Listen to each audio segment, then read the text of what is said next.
Bonjour à tous, aujourd'hui on se retrouve dans un nouveau format de vidéo que j'avais envie de tester. Surtout parce que j'avais pas de vidéo de prévu, donc je me suis dit que ça pouvait être bien d'essayer de faire un nouveau format. Comme je fais le format tous les mois de mes lectures du mois, etc. Et que je suis en études de cinéma, je me suis dit pourquoi pas vous parler des films que je regarde dans le mois tout simplement.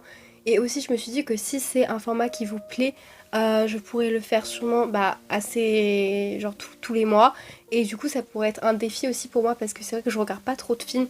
Donc du coup je me suis dit si je dois vous faire ce genre de vidéo tous les mois, ça fait que je suis obligée de regarder plus de films, du coup pour vous en parler après. Donc je me suis dit que ça pourrait être sympa. Je vais faire là la première vidéo, puis on verra à peu près quel retour vous me faites, etc. Et on verra si je continue ce format. Mais bon, en tout cas pour ce mois-ci, je me suis dit pourquoi pas, sachant que le mois dernier, mes lectures du mois sont pas sorties. Donc comme ça, vous avez deux vidéos un petit peu film du mois et lecture du mois. L'heure à laquelle je tourne cette vidéo fait qu'on n'est pas encore fin juin, puisqu'on est à peu près le 20 juin. Donc du coup, il reste encore pas mal de jours avant la fin du mois de juin. Mais bon, ça veut dire que je vais regarder d'autres films d'ici là, enfin surtout que j'ai déjà prévu d'en regarder plusieurs, donc bon, ça fait qu'il en manquera pas mal, mais tant pis. Et le mois dernier j'ai pas tant regardé de films que ça, mais on va faire avec ce qu'on a. Alors, j'entame cette vidéo avec le fameux réalisateur Dario Argento. Donc si vous ne connaissez pas ce réalisateur là, c'est un réalisateur italien qui est surtout actif on va dire dans les années 80 par là, des années 70. Et en fait, il fait des giallo. Donc des giallo, c'est comme un petit peu des films d'horreur, mais qui ont bien leur style particulier à eux. Et du coup, Dario Argento, je l'ai connu parce que je l'ai étudié en cours cette année. Et du coup, on était amené à regarder quelques-uns de ses films. Et là, après les cours, j'ai continué à regarder quelques-uns de ses films parce que moi, les films d'horreur, c'est mon genre de film préféré. Et surtout que j'ai beaucoup aimé les films de Dario Argento. Donc du coup, je vais vous en présenter deux dans cette vidéo que j'ai regardé ce mois-ci. On va commencer par Phénoména, donc de Dario Argento, qui est du coup un film de 1985 et il dure un petit peu moins de 2 heures. Ça parle... en fait, c'est une fille qui entre dans une école spéciale pour les filles. Et elle a des sortes de pouvoirs. Donc ils disent dans le résumé de la téleskésie et elle est télépathique. Et en fait, ce qui fait que quand elle dort la nuit, elle se réveille comme si elle était somnambule, mais du coup elle est somnambule quoi. Et en fait, elle se dirige vers le tueur en série parce que du coup au début du film on apprend qu'il y a un tueur en série qui terrorise un peu toute l'école de ces filles où elles sont. Alors j'ai beaucoup aimé ce film. Déjà je l'ai regardé en version originale puisque je l'avais que trouvé en version originale donc ça m'avait grave aidé. J'avais mis les sous-titres anglais évidemment pour comprendre parce que sinon c'est un peu compliqué. Alors j'ai beaucoup aimé parce que je trouve que c'est de tous les films de Dario Argento que j'ai regardé, lui il sort vraiment du lot. On a vraiment tout le long l'ambiance suspense, mystère et aussi dégoût. C'est un film qui est très dégueulasse. Donc si vous êtes des âmes sensibles, que vous craignez beaucoup de choses, je vous conseille pas forcément de regarder ce film parce que notamment il y a une scène à la fin qui m'a vraiment moi dégoûtée. Genre c'est la première fois que j'ai failli vomir en regardant un film. Genre c'est vraiment dégueulasse. Et en fait elle est télépathe avec des insectes. Donc du coup il y a beaucoup d'insectes qui sont pas forcément très jolis à regarder dans ce film. Donc si vous aimez vraiment pas les insectes, je pense que c'est pas non plus un film à regarder. Mais justement vu que moi c'était tous les trucs qui me repoussent un peu dans la vraie vie, ce film là, du coup ça fait que j'ai beaucoup accroché parce que ça m'a suscité de vives émotions. D'ailleurs il y a un singe dans ce film et c'était vraiment mon personnage préféré, si on peut appeler ça personnage. Genre j'ai trop aimé le fait qu'il y ait un singe dans le film. J'ai beaucoup aimé ce film. Je pense que c'est devenu mon film préféré de Dario Argento de tous ceux que j'ai vus et je pense qu'il va être difficilement battable. J'ai vraiment aimé, je m'attendais pas à autant aimer ce film et en plus c'était le film sur lequel j'ai dû faire mon devoir, mon partiel tout simplement. C'était que sur le début du film que j'ai dû faire mon partiel, mais du coup voilà. Donc voilà pour Phénoména. Maintenant on va passer à Suspiria qui est aussi un film de Dario Argento. Donc normalement c'est son film le plus connu. Du coup Suspiria c'est un film de 1977, il est sorti en 1977 et il dure 1h30 à peu près 1h40. En gros, c'est une fille qui se retrouve dans une école de danse très prestigieuse. Quand elle arrive, il se passe un truc chelou, genre il y a une fille qui fuit l'école, donc elle est en mode ok chelou et elle a pas pu être accueillie du coup ce soir-là, mais après du coup elle est accueillie. Et en fait, il y a plein de gens de l'école qui disparaissent, etc. Et il y a vraiment tout un secret derrière cette école. Il y a des gens qui vont mener des enquêtes, qui vont parler de sorcières, etc. Et du coup, elle va se retrouver à mener l'enquête, elle aussi, quand sa coloc avec qui elle partage sa chambre va disparaître. Du coup, j'ai été un peu déçue de ce film-là parce que vraiment, vu qu'on l'a vendu en mode c'est le film de Dario Argento le plus connu, donc c'est le meilleur, etc. etc.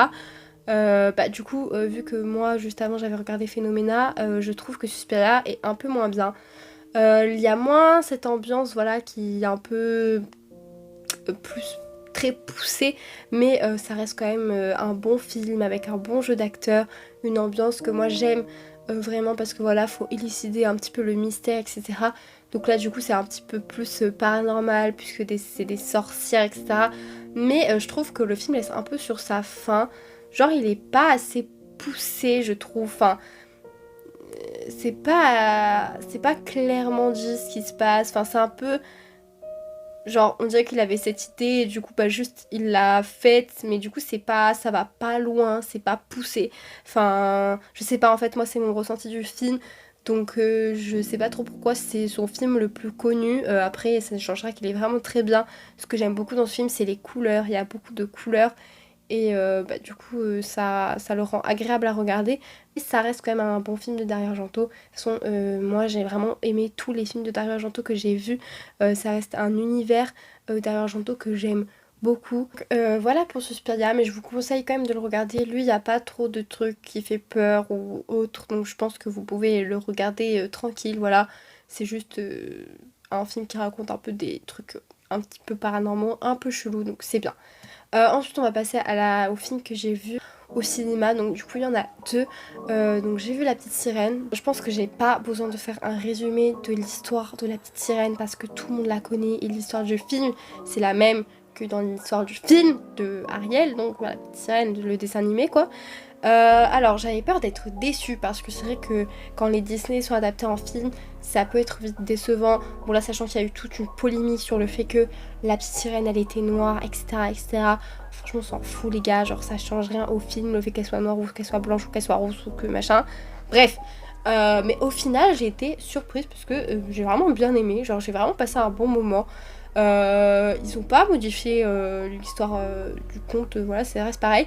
J'avais peur d'être déçue des graphismes parce que la tête de Sébastien le crabe sur l'affiche là, c'est n'importe quoi. C'est quoi ce crabe? Enfin, du coup, c'est un vrai crabe, mais genre, c'est horrible. Bref, à part lui qui est vraiment moche, sinon le reste, on va dire ça va. J'ai beaucoup aimé les couleurs, notamment la chanson Sous l'océan. Donc, du coup, bah, de Petit Crabe, Sébastien, est super belle. Le moment de cette chanson, quand il la chante, c'est super joli.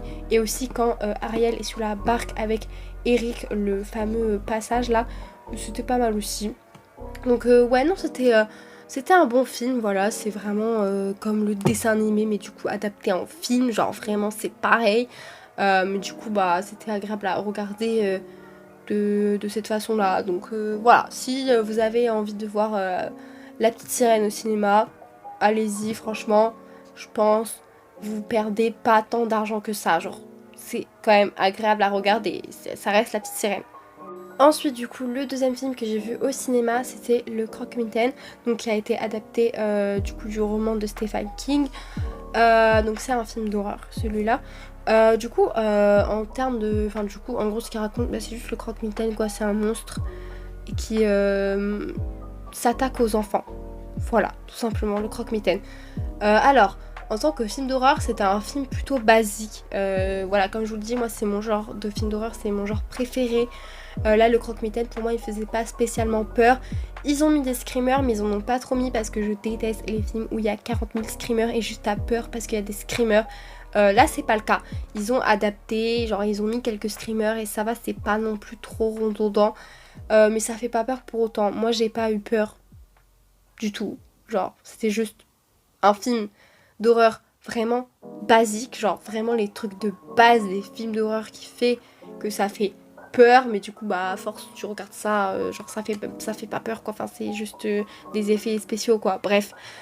Sinon l'histoire était quand même plutôt intéressante, mais je trouve qu'ils auraient pu pousser beaucoup plus loin en fait, genre tout simplement je trouve ils ont pas poussé assez loin parce que pour nous le croque-mitaine bah on connaît comme le monstre qui est sous le lit. Et je trouve qu'ils auraient pu beaucoup plus jouer avec ça. Mais du coup ça reste quand même un bon film à regarder. Voilà, si vous avez envie de passer voir un petit film d'horreur, pourquoi pas. Voilà, après ça casse pas trois pattes à un canard pour moi, de mon avis. Encore une fois le jeu d'acteur était très bon. J'adore quand c'est les enfants les enfants, les personnages principaux, parce que du coup ça rend le film intéressant. Et elle jouait vraiment très bien. Alors ensuite j'ai regardé un film Netflix qui s'appelle Friendzone, donc il est sorti en 2021 et c'était un film français. Je n'en ai pas du tout entendu parler, mais alors vraiment pas. Du coup j'ai regardé sur Netflix, voilà. C'était juste pour vous raconter, en gros c'est juste un gars qui veut choper une meuf et du coup ses amis, vu que c'est des amies filles, elles vont l'aider, ils vont l'aider à pécho cette fille là sans qu'il se fasse friendzone en gros. Voilà. C'est tout. Alors c'est un film français, donc vous doutez bien que c'est très bof et c'est rempli d'humour, mais c'est pas dérangeant. En vrai c'est genre un film cool, genre c'est pas... J'ai pas trouvé ça transcendant non plus, hein, voilà, ça reste un film français comique, bof, hein, voilà, mais c'était quand même bien, j'ai pas trop craché dessus, j'ai passé un bon moment en le regardant, c'était marrant, c'était mignon, le jeu d'acteur était aussi très très bien pour un film français, vraiment, je trouvais que le jeu d'acteur était très bien, donc pourquoi pas regarder ça avec vos potes, ça peut toujours être marrant, franchement, voilà, j'ai l'impression que mes films là que je vous parle sont tous nuls, mais non, genre franchement ils sont tous très bien, il n'y a pas de film que j'ai vraiment pas aimé, mais c'est pour ça que je regarde pas trop de films parce qu'en fait moi ça me touche tellement moins que les livres par exemple, donc c'est compliqué. Mais du coup je me suis attachée les cheveux pour finir cette vidéo. Du coup j'ai deux derniers films à vous parler, mais je vais vraiment vous en parler viteuf, c'est juste pour le DEL parce que c'est des films que j'ai regardé un petit peu en tsum mais pas vraiment. On a Le Chapeauté 2 et Instinct de survie. Donc Le Chapeauté 2 il était sorti au cinéma mais j'ai pas pu aller le voir, donc là je l'avais regardé en streaming. Très bon film, enfin franchement j'ai bien aimé, chapeauté. Voilà, bon après j'ai pas suivi toute l'histoire là parce que j'étais en train de cuisiner en même temps. Et du coup Instinct de survie, qui est un film du coup avec le requin là. Il était marrant pour le coup. Ce film là il était à chier, hein. Genre vraiment il était nul. Je crois qu'il est sorti en 2017 ou 2016. Il est vraiment nul. Genre je crois que j'en avais entendu parler à sa sortie, etc. Bah ça vaut pas le coup de le regarder, hein. C'est juste voilà genre une meuf qui s'est perdue en mer, il y a un requin et t'as tous les clichés de la mer quoi avec le requin, un film de 2016 quoi. Et encore je suis déçue pour un film de 2016 parce que ça fait vraiment film 2010 quoi, enfin genre le requin il est trop mal fait, l'histoire elle est nulle, enfin bref, nul ce film. Donc ne regardez pas Instinct de survie. Si vous avez aimé, bah tant mieux pour vous. Moi non. Mais du coup voilà, c'est tout pour les films que j'ai visionnés. Du coup là, sûrement que je vais regarder d'ici là, j'aimerais bien re-regarder Le Rebelle de la Forêt qui est un dessin animé de base. Mais j'avais trop envie de le regarder en ce moment, je sais pas pourquoi. Madagascar aussi, ça en fait partie. Des fois je suis un peu dans ce mood enfance là, bah, j'ai envie de re-regarder ces deux films là. J'ai aussi envie de regarder Ella, qui est un de mes films préférés, avec une de mes actrices préférées. J'adore ce film. J'adore vraiment ce film. Donc je pense que je vais le regarder d'ici là si j'arrive à le trouver. Et aussi j'ai comme projet de regarder Les Deux Frères. C'est un très très bon film, je sais pas si vous connaissez. C'est avec des petits tigres, etc. Et j'avais vraiment beaucoup aimé ce film quand je l'avais vu. Donc voilà, là je compte en gros à la fin du mois re-regarder que des films que j'ai déjà vus parce que juste j'ai envie de les re-regarder. Et Les Deux Frères ça fait longtemps et je m'en souviens plus trop et je sais que c'était un très bon film, enfin que j'avais vraiment bien aimé, donc c'est pour ça que je veux le revoir. Voilà, si vous voulez savoir un peu ce que je compte regarder d'ici là. Aussi je suis tombée sur une chaîne YouTube qui avait fait un iceberg sur les films les plus sombres et tout ça qui avait existé et j'ai trop aimé cette vidéo. Donc je pense que je vais piocher quelques films de cet iceberg là et je vais en regarder parce que moi les films d'horreur c'est vraiment ce qui me plaît le plus. Le problème c'est que je trouve pas de films d'horreur à la hauteur de ce que j'attends à chaque fois, mais ce petit classement là il m'avait l'air pas mal, donc je vous mettrai la chaîne en description si vous voulez aller voir un petit peu de quoi il parle, mais ouais je pense que j'en ai touché quelques-uns. Voilà, si vous avez envie de me parler de films etc aussi vous pouvez, ça me fait plaisir. Voilà, j'espère que cette petite vidéo un petit peu entre deux vidéos parce que je ne savais pas quoi faire vous aura plu. Dites-moi si vous avez aimé ce concept là et si vous voulez que je continue ou pas. Voilà, bah sur ce moi je vous fais des très gros bisous à tous et on se retrouve dans une prochaine vidéo. Bye!